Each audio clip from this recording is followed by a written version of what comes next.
আসসালামু আলাইকুম। আজকে আমরা চলে আসলাম আরেকটি নতুন ক্লাস নিয়ে।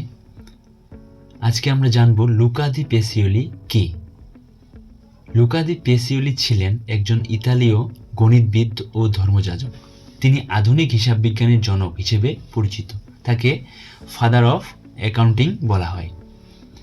সংক্ষিপ্ত পরিচিতি: পূর্ণ নাম ছিল ফ্রা লুকা বার্থোলোমিও দি পেসিওলি। জন্ম 1447 খ্রিস্টাব্দ, ইতালি। মৃত্যু 1517 খ্রিস্টাব্দ। পেশা: গণিতবিদ, শিক্ষক, ফ্রান্সিসকান ধর্মযাজক। তার বিখ্যাত গ্রন্থ ছিল সুম্মা দি অ্যারিথমেটিকা জিওমেট্রিয়া প্রপোর্শনি এট প্রপোর্শনালিটা। প্রকাশকাল 1494 খ্রিস্টাব্দ। এই গ্রন্থেই প্রথমবার ডাবল এন্ট্রি পদ্ধতি সুস্পষ্টভাবে ব্যাখ্যা করা হয়।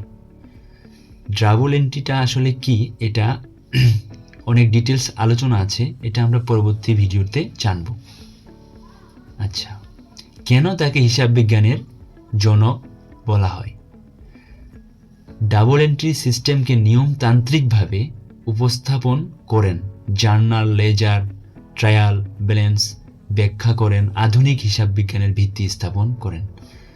জার্নাল, লেজার, ট্রায়াল ব্যালেন্স কি, এগুলো আমরা ধাপে ধাপে পরবর্তী ক্লাসে জানব।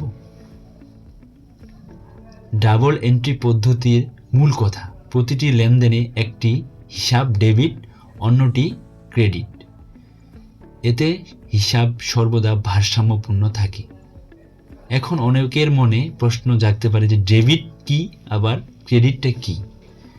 ডেবিট ক্রেডিট কি, এটা নিয়ে অনেক আলোচনা আছে, তাও আমি সংক্ষিপ্তভাবে কিছু বলি। সম্পত্তি ব্যয় বৃদ্ধি পেলে ডেবিট, হ্রাস পেলে ক্রেডিট।